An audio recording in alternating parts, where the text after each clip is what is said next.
자, 네 번째 시간 시작하겠습니다. 우리가 앞에서는 자연환경과 인간생활 해서 특히 자연환경이 인간생활에 미치는 영향에 대해서 살펴봤는데요.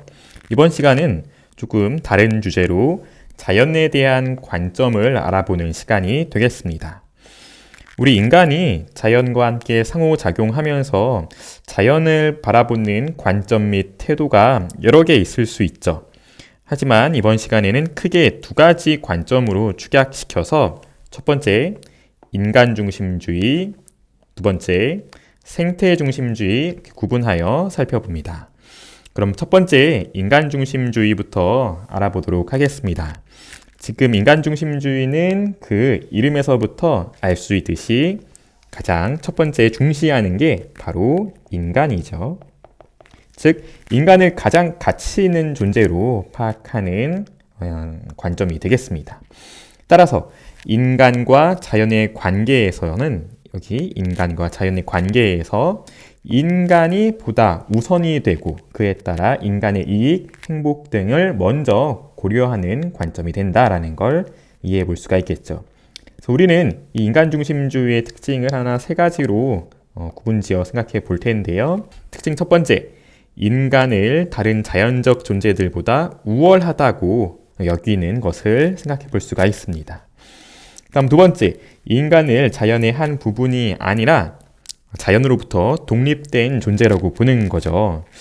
왜냐면은 인간이 자연보다 우월한데 자연에 속해 있다라고 하면은 이 말이 이제 논리적인 모순이 발생하죠. 인간은 자연의 일부인데 어떻게 자연보다 우월할 수 있냐라는 생각을 하게 될 거예요. 따라서 인간 중심주의에서는 자연과 인간을 자꾸만 분리시키려는 작업들이 나타나게 됩니다.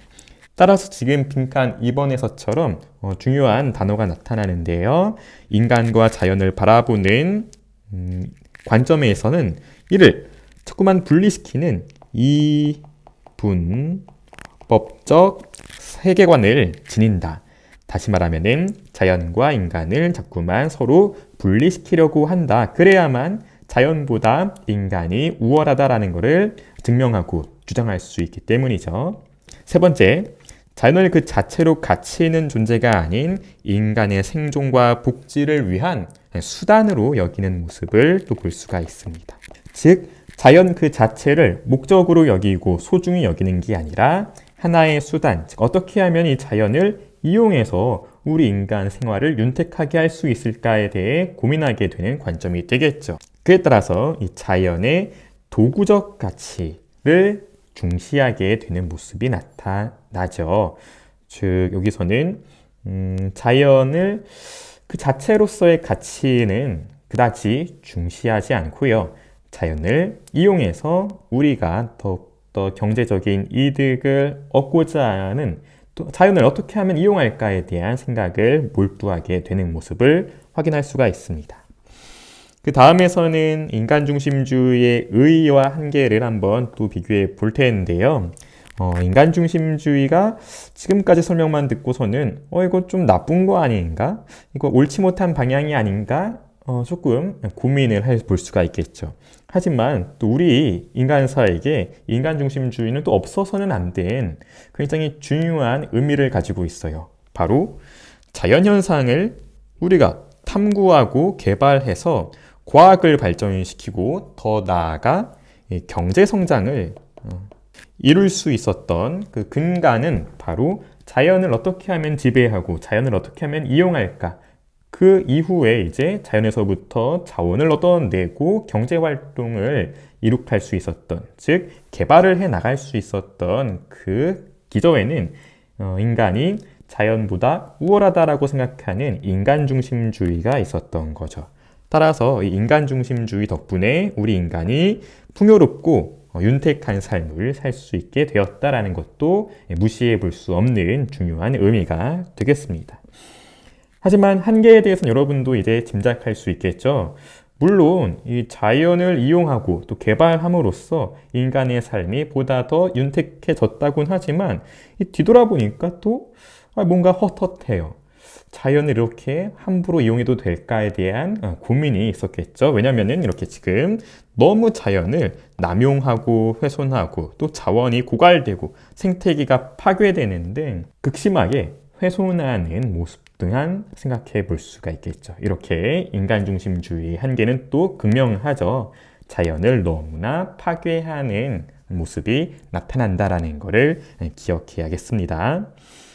그 다음 이제 선생님 유인물 만들면서도 좀 많이 걱정을 했는데 해당하는 인간 중심주의 관점에서는 중요한 사상가들, 이러한 생각을 했던 사람들을 엿보는 과정들이 필요해요. 그래서 아리스토텔레스, 아퀴나스, 베이컨, 데카르트, 칸트까지 총 5명이 어떠한 말을 했고 이 말의 어떤 배경은 무엇인지 따져보는 것 또한 중요합니다.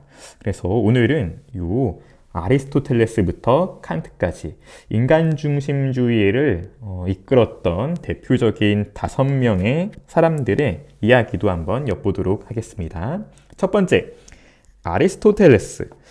벌써 이제 이름만 듣고 여러분 이거 뭐지? 생각하는 사람도 있을 텐데 아닙니다. 이제 가능한 쉽게 설명을 해볼 텐데요. 먼저 아리스토텔레스는 고대 그리스의 철학자죠. 거의 모든 학문의 아버지로 여겨지는 굉장히 우리 공부하는 사람들한테서는 중요한 철학가가 되겠는데요. 이런 말을 했어요.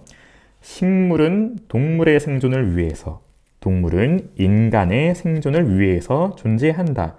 그러면은 결국에 인간이 동물 위에 있고 동물은 또 이제 식물 위에 있어서 하나의 피라미드처럼 그 먹이사슬 구조가 형성된다. 식물 위에 동물, 동물 위에 인간이 자리 잡고 있는 모습이 그림으로 그려질 것 같습니다. 이처럼 아리스토텔레스는 인간이 자연을 지배할 수 있다라고 본 관점이 바로 인간 중심주의와 맥을 같이 하고 있다라고 볼 수 있습니다. 두 번째, 아퀴나스라는 사람은 일단은 시대적 배경이 중세예요. 중세는 이제 특히 종교적 세계관념이 자리 잡고 있던 시대인데요. 그러다 보니까 아퀴나스가 한 말에서도 이 신이 등장하죠. 신이 정했대요. 신의 섭리에 따라 동물은 인간이 이제 사용하도록 운명이 지어졌다라고 이야기를 하고 있습니다. 즉, 여기서도 마찬가지 인간이 동물보다 더 우월한 존재다라는 이야기를 하고 있네요. 그래서 동물을 살해하거나 동물을 이용하는 것, 이런 것들이 문제되지 않는다라고 보는 관점이 토마스 아퀴나스의 생각이 되겠습니다. 다음 세 번째, 베이컨. 베이컨은 우리가 아는 것이 힘이다라는 이야기로 많이 알려진 철학자이죠. 여기서도 아는 것, 이것은 결국에 인간의 이성을 상징한다고 보면 되겠죠. 그래서 뒤이어 이제 데카르트도 나오겠지만 이렇게 인간의 이성을 강조하는 사상가들의 관점들을 따라가다 보면은 결국에 이 자연은 이성적인 존재가 아니고 인간은 이성을 갖추고 있기 때문에 이렇게 이성적인 존재인 인간이 자연을 지배해야 한다라는 그런 관점까지 생각까지 나아가는 모습을 볼 수가 있습니다. 그래서 베이컨의 이야기도 한번 들어볼까요? 방황하고 있는 자연, 이 말이죠. 즉 자연은 이성이 없기 때문에 혼자서 냅두면은 그냥 자기가 알아서 막 이것저것 이상하게 막 자라나는 모습을 살펴볼 수 있어요. 그래서 이런 방황하고 있는 자연을 사냥을 해서 어떻게든 노예로 만든 다음에 인간의 이익에 봉사가 되도록 해야 한다라는 말 마찬가지 인간의 이성을 강조하면서 자연을 인간의 도구로서 바라보는 관점이 드러나 있습니다. 따라서 특히나 베이컨 같은 경우는 과학적 지식, 이러한 어떤 인간이 가지고 있는 지식이 중요하다, 유용성을 강조하고 있는 모습을 생각해 보면 좋겠습니다. 다음, 데카르트. 선생님은 이 데카르트라는 이름이 참 멋있다고 생각되는데 여러분들은 어떤지 모르겠습니다. 일단은 데카르트는 비슷하게 앞에서 베이컨과 비슷하게 나는 생각한다, 이게 이제 생각하는 거, 곧 인간의 이성이 되겠죠. 그러므로 나는 존재한다라는 이야기가 굉장히 유명한 이야기로 오늘날까지 전해지고 있죠. 마찬가지 지금 이야기한 것처럼 데카르트도 인간의 이성, 이런 정신을 굉장히 중요한 능력으로 판단하고 있는데요. 어떤 이야기를 했는지 한번 또 보겠습니다. 우리는 자연의 주인이자 소유자가 될 수 있다. 인간은 정신을 소유한 존엄한 존재지만 자연은 의식이 없는 물질이다. 네, 거의 이제 앞의 내용과 유사한 모습을 볼 수가 있죠. 인간만이 의식적인 존재로서 자연보다 우월하다라는 맥락으로 보면 좋겠습니다. 데카르트는 프랑스의 철학자이자 수학자. 자, 이어서 볼게요. 이렇게 나는 생각한다, 그러므로 나는 존재한다, 이런 이 말처럼 굉장히 인간의 이성을 중시했던 철학자가 되겠는데요. 인간은 본질적으로 의식적, 정신적 존재다. 따라서 물질적 자연의 세계로부터 분리되어야 한다는 이 인간중심주의의 중요한 단어가 되겠죠. 이분법적 사고를 이제 데카르트가 거의 못 박은 거죠. 정립한 모습을 볼 수가 있겠습니다. 다시요. 이 데카르트는 지금 말하는 것처럼 인간의 이 정신, 인간의 의식적, 이런 이성적 사고를 굉장히 중시하는 모습을 또 엿볼 수가 있고요. 자연은 이런 정신과는 이제 거리를 멀리하고 자연은 오히려 하나의 대상화가 된 거죠. 물질적인 자연의 세계가 되기 때문에 이제 인간과 자연이 분리되는 모습을 또한 살펴볼 수가 있습니다. 그 다음, 네, 칸트 나왔네요. 칸트는 특히나 이 인간의 도덕적 책무를 굉장히 중시했던 사람이에요. 그래서 칸트 얘기를 한번 들어볼게요. 동물에 대한 우리의 의무는, 그렇죠. 이거에서 이제 칸트가 이 도덕적 책무성에 대해 굉장히 중시한다는 걸 이 의무라는 단어에서 엿볼 수가 있겠죠. 다시 한번, 동물에 대한 우리의 의무는 인간성 실현을 위한 간접적인 도덕적 의무에 불과하다. 네, 조금 말이 어려울 수도 있는데요.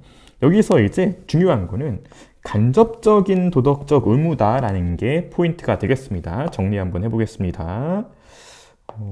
칸트는 우리가 동물에 대해서 가지는 의무가 직접적인 책임이 아니라 간접적인 책임이다. 간접적인 도덕적 의무에 불과하다라고 보고 있어요. 이거에 대해 좀 더 설명을 해보면은 우리가 앞에서 이 토마스 아퀴나스였죠. 동물을 살해하거나 동물을 이용하는 게 부정한 것이 아니다라고 이야기했어요. 근데 칸트에 대해서는 조금 이제 이 동물을 괴롭히는 거에 대해서는 생각해 볼 수 있게 됩니다. 우리가 동물을 괴롭히는 게 그렇게 잘하는 건 아니야. 동물을 괴롭히면은 안 된다는 이제 인식이 칸트의 생각인 것 같아요.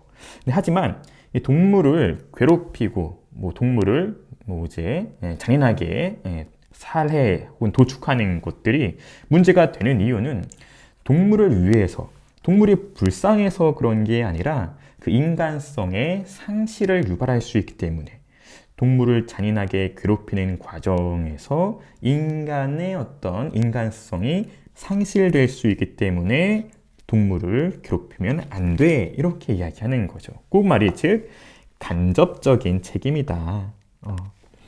예를 들어 이제 동물을 괴롭히는 건 안 돼. 왜냐하면은 동물이 너무 불쌍하기 때문이야. 이렇게 이야기하면은 좀 직접적인 도덕적 의무가 되겠죠. 하지만 칸트는 아니야. 동물을 괴롭히면 안 되는 이유는 우리 동물이 불쌍해서가 아니라 우리 인간성이 훼손될 수 있다라는 생각은 사실은 아직까지 이제 동물과 인간 혹은 자연과 인간이 조금 더 분리되어 있고 또 인간을 좀 더 중요하게 생각하는 인간 중심주의의 한 연장선에 있다라고 보면은 좋겠습니다. 그래서 칸트의 설명을 이제 기본적인 설명을 좀 더 해보면은 독일 사람이고요. 이제 칸트 같은 경우 인간은 수단이 아닌 목적적 존재이기에 이제 서로에게 직접적인 의무를 갖는 거죠. 인간과 인간 사이에서는 이제 서로에게 직접적인 도덕적 책임을 갖고 있는 거죠. 왜냐하면 인간은 하나의 수단이 아니니까. 우리가 이 수단이랑 목적이라는 단어가 오늘 계속해서 반복적으로 나오는데, 지금 칸트 같은 경우 인간과 인간 사이에 있어서 인간은 이제 수단이 아니야.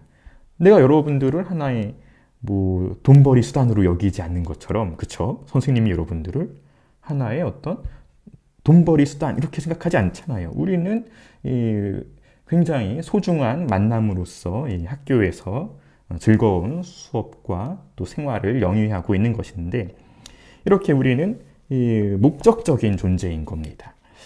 그래서 우리에게는 서로 인간과 인간 사이에서는 직접적인 의무, 선생님은 열심히 또 수업을 하고 여러분들은 또 열심히 수업을 듣는 이런 서로가 서로에게 직접적인 의무를 갖고 있는 게 사실이죠.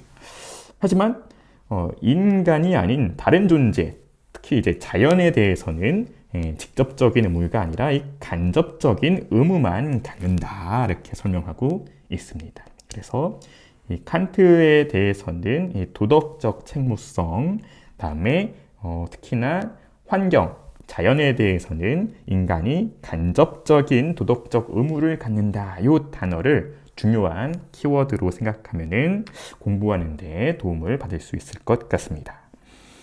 이렇게 이제 좀 내용이 많아 보였는데요.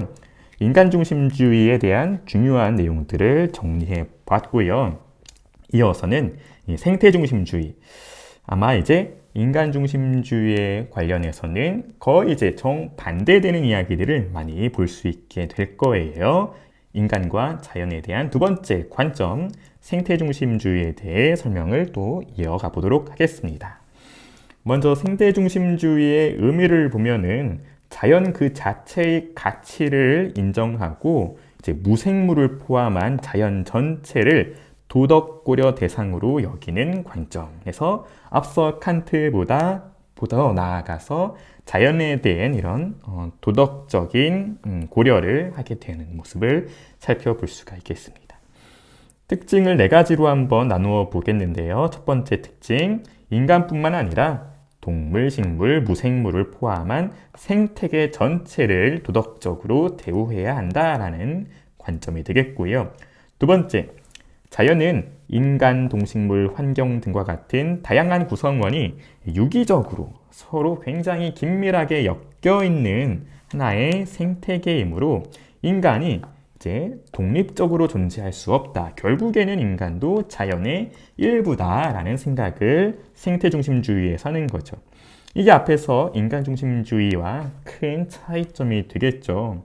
인간중심주의에서는 어떻게든 인간은 자연과 분리되었다. 인간이 자연보다 우월하기 때문에 이렇게 인간의 우월성을 증명하기 위해서 자연과 인간을 어떻게든 분리시켰는데, 여기서는 서로 인간과 자연이 독립적으로 존재하지 않는다라고 보는 생태중심주의의 중요한 생각을 엿볼 수가 있습니다.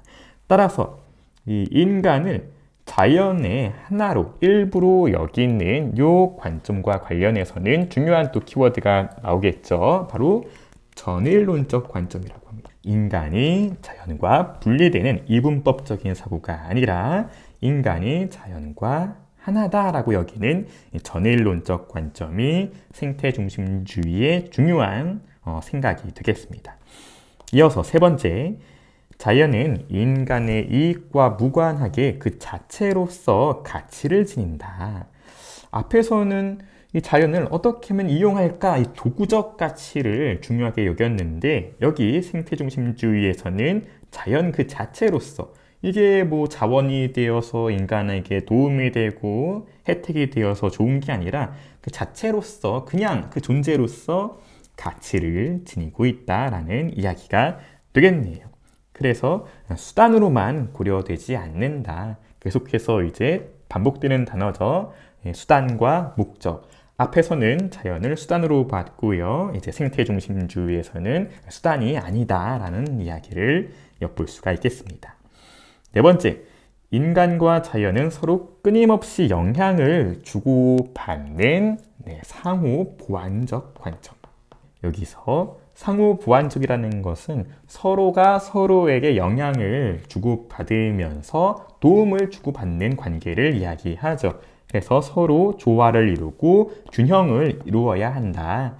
인간이 막 잘나가지고 자연을 해치는 순간 결국에 그 피해를 인간이 돌려받을 수 있기 때문에 인간과 자연이 서로 조화를 이루고 서로를 도와주어야 한다라는 이야기가 되겠습니다. 그래서 여기서도 마찬가지 생태 중심주의의 의의와 한계를 한번 살펴보겠는데요. 의의는 우리가 또 한번 생각해 볼 수 있을 것 같아요. 여러분도 충분히 도출할 수 있을 것 같은데요. 앞에서는 인간 중심주의에서 지나치게 이 자연을 훼손하다 보니까 이 자연이 훼손되고 파괴되는 문제 발생했었죠. 이거에 대해서 이제 해결책으로서 생태 중심주의가 제시될 수 있는 것이죠. 그래서 인간을 생태계 구성원의 하나로 여기고 생태계를 포괄적으로 바라보게 함으로써 보다 이제 자연에 대해 유한 태도를 지닐 수 있게 되었고 그에 따라 환경 문제를 해결하는 데 중요한 관점을 제공해주고 있다라는 걸 생각해 볼 수 있습니다. 근데 선생님은 이 한계, 선생님 어떻게 보면은 생태중심주의 마치 정답처럼 진리처럼 여겨지는데 우리가 또 마냥 모든 생각에는 정답만이 있는 게 아닌 것 같습니다. 생태중심주의의 한계도 한번 눈여겨볼 필요가 있겠는데요. 지나치게 또 자연을 중시하다 보니까 어떤 문제가 발생하냐면은 자연에 인간이 개입하는 거를 문제 행동이라고 여길 수 있겠죠. 자연 상태 그대로를 너무 숭고하고 또 올바른 것이라고 생각하는 순간 인간이 자연에 개입하는 거는 그 즉시 이제 자연이 훼손된다라고 여길 수 있겠죠. 이러다 보니까 너무 비현실적인 입장으로 흐를 수 있다. 왜냐하면 인간이 문화 활동을 하다 보면은 결국에는 이 자연을 개발하거나 자연을 이용하는 모습이 나타나지 않겠습니까? 그런데 지나치게 이 자연만 중시하다 보면은 우리가 원시 시대처럼 자연을 이용할 수 있는 게 굉장히 제한될 수 있다. 이런 입장이 굉장히 비현실적일 수 있다라는 한계가 지적되고요.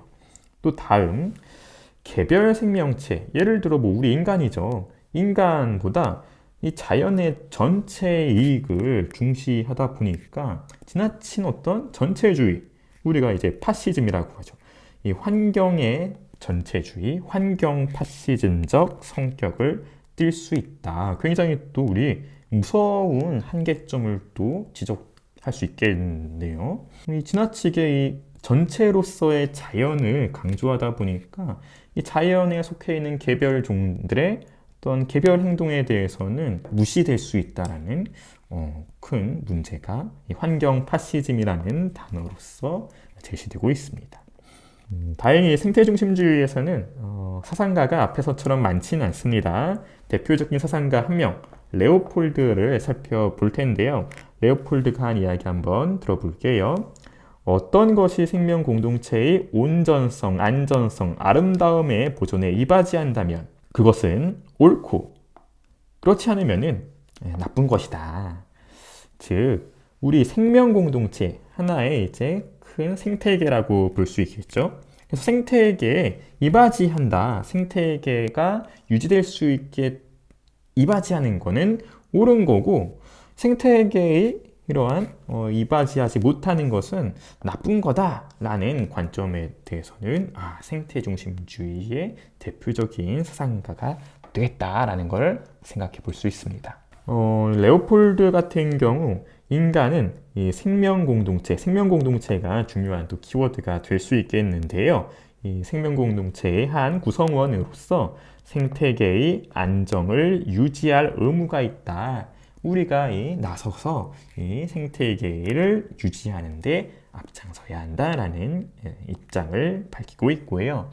또 하나, 레오폴드가 또 이야기한 것 중에 대지윤리. 이게 무슨 말이냐면은 생태계 전체를 하나의 유기체로 보고 이제 공동체의 범위를 동물, 식물, 토양 비롯한 이제 물 비롯한 대지까지 확대하려는 입장으로 이 생태계, 이 자연에 대해서 큰 틀에서 바라보고자 했다라는 것을 레오폴드의 입장에서 살펴볼 수가 있겠습니다. 오늘 좀 내용이 어땠나 모르겠습니다.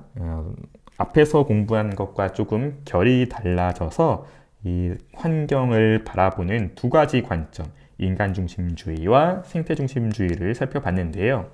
수업 시간에는 이제 문제를 하나 풀어볼게요. 갑과 을의 입장이 우리가 앞서 공부한 어떤 사상가, 어떠한 자연을 바라보는 관점에 해당하는지 살펴보아야겠고요. 더 나아가서 선생님이 이 논술 문항을 한번 제시해 봤어요. 선생님이 약간 이번 주제에 대해서는 어렵게 공부해 보는 것도 필요하다라고 생각을 해서요. 실제 이제 대학교 입시 논술형 문항을 한번 가져와 봤습니다. 그래서 제시문이 원래는 7가지였는데 2가지만 가져왔습니다. 제시문을 비교해서 각각 어떠한 관점에 해당할까를 여러분들이 도출해 냈으면 좋겠습니다. 자, 그러면은 오늘 개념 설명 이 정도로 마치고요. 수업 활동으로 이어가도록 하겠습니다. 네, 수고했습니다.